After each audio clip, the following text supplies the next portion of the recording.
On sunny Southampton's Voice FM, that is Chapel Roan and the subway. If you have just joined us, a very good morning to you. My name is Xan, and this is your Green Breakfast, Planet Earth's only environmentally friendly breakfast show, unless, of course, someone tells us otherwise.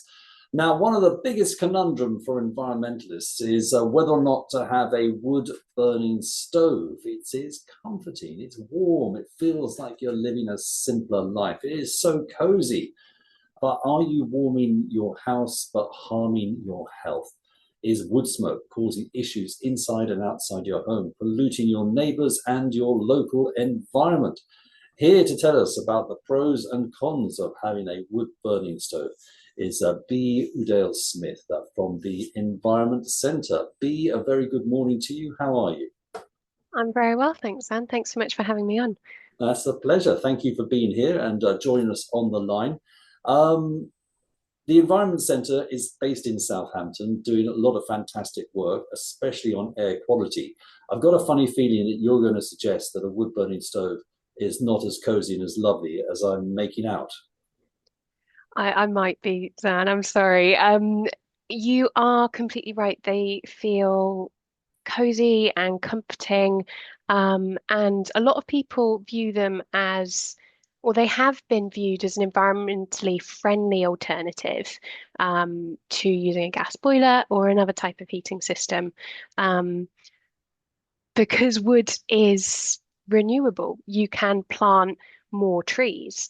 But the issue there is with the delay it takes for trees to regrow enough to recapture the released CO2.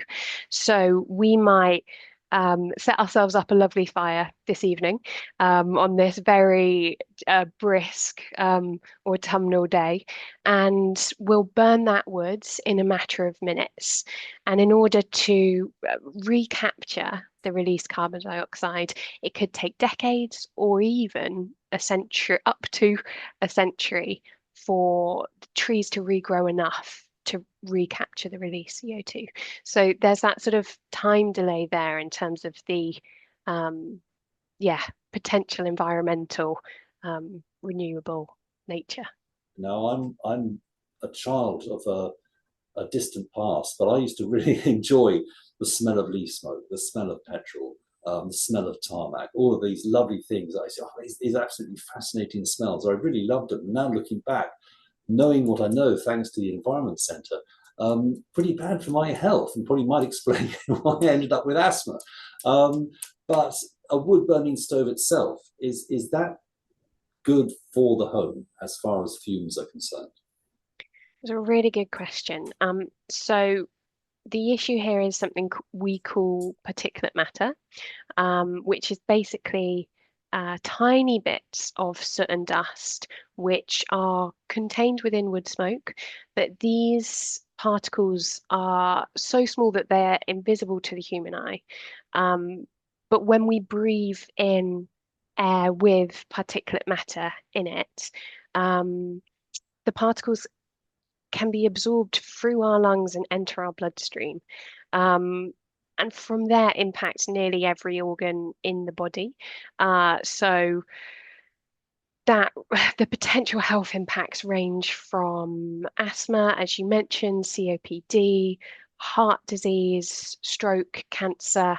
It can even affect our brains. So there's a strong association that's been identified in the last 10 years between exposure to particulate matter and dementia, as well as mental health conditions like depression and anxiety in particular. Um, Equally shocking, perhaps, it has an effect on pregnancy as well. So it's been linked to pregnancy loss, low birth weight.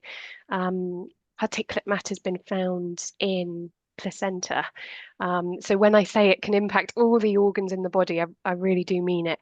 Um, and one of the largest sources of particulate matter in the UK, in particular, a type called PM2.5, is domestic burning, so lighting fires in our home. Um, any type of burning releases these particles. But yeah, I know exactly what you mean. wood smoke to me always meant a lovely cozy fire and usually time with family, relaxation. So it's hard to kind of wrap your head around the fact that actually it's not as charming as we always thought it was. But also, you might have a stove. I mean, I haven't seen one of these for a very long time. But it'll have a door on it. It'll seem protected. It's got a chimney, a flue that goes out of the house. Therefore, you're sitting there thinking you're protected, you're safe. It's just the heat that's coming in.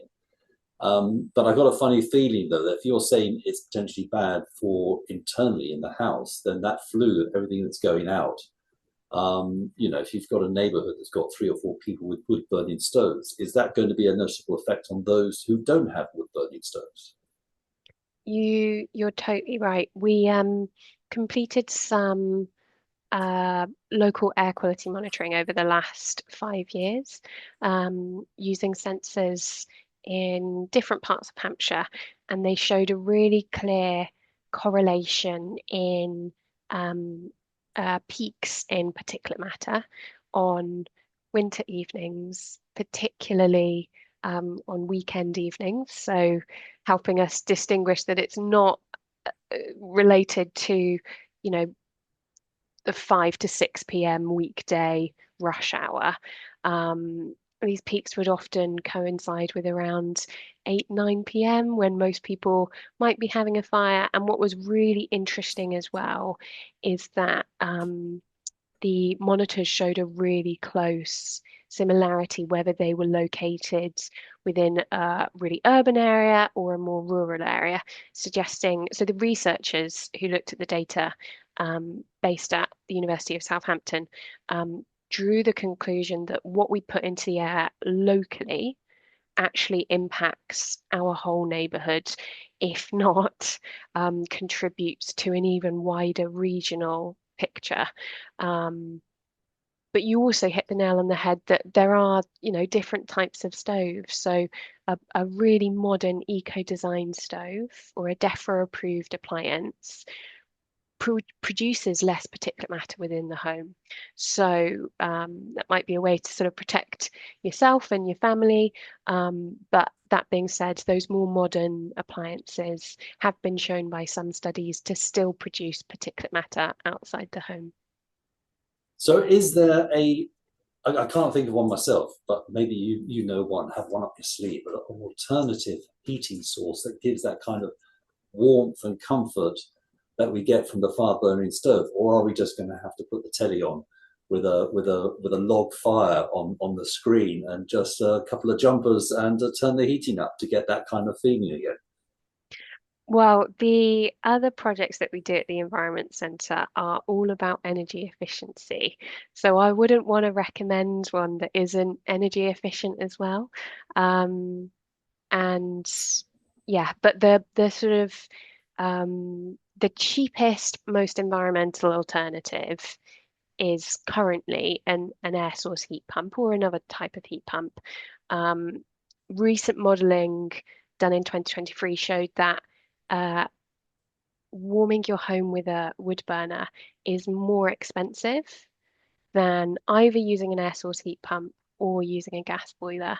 And that's as a result of the rising cost of wood fuel in the last few years. And the increased efficiency in air source heat pumps. So with a heat pump, you'd get a steady warm heat throughout the day. I've heard people describe it as a really comfortable way to heat your home, but you're not going to get the same, sitting by the fire, warming your damp socks experience, I'm afraid. Wow, that is going to be. I mean, I can imagine someone who's listening to this with their wood fire burner already installed and thinking that they're going to be going, maybe it's like a special treat occasionally or whatever, but it's that conversation that you have to have with yourself and the family about this. So are you seeing overall, let's end this and try to end on a positive note, is the air quality in Southampton getting better in general from what you've noticed, or are we seeing no improvements at all, or is it getting worse? The air quality in Southampton is improving, and there's a variety of reasons for that. Improvement in all the technology that we use that might produce pollutants, as well as very hard work by people, particularly at the council, to bring in more infrastructural changes. And yeah, just to echo what you said, we're not trying to tell anyone what to do, just raise awareness of the potential health impacts. And there's lots that can be done to reduce emissions, especially if someone's reliant on a wood burner. There's lots they can do at home to reduce fewer emissions when they burn. Fantastic. Bea, that's been wonderful advice, and thank you so much for giving up your morning to bring it to us. So that was Bea Udale-Smith from the Environment Centre here in Southampton. Bea, thank you very much for joining us. Thanks so much for having me.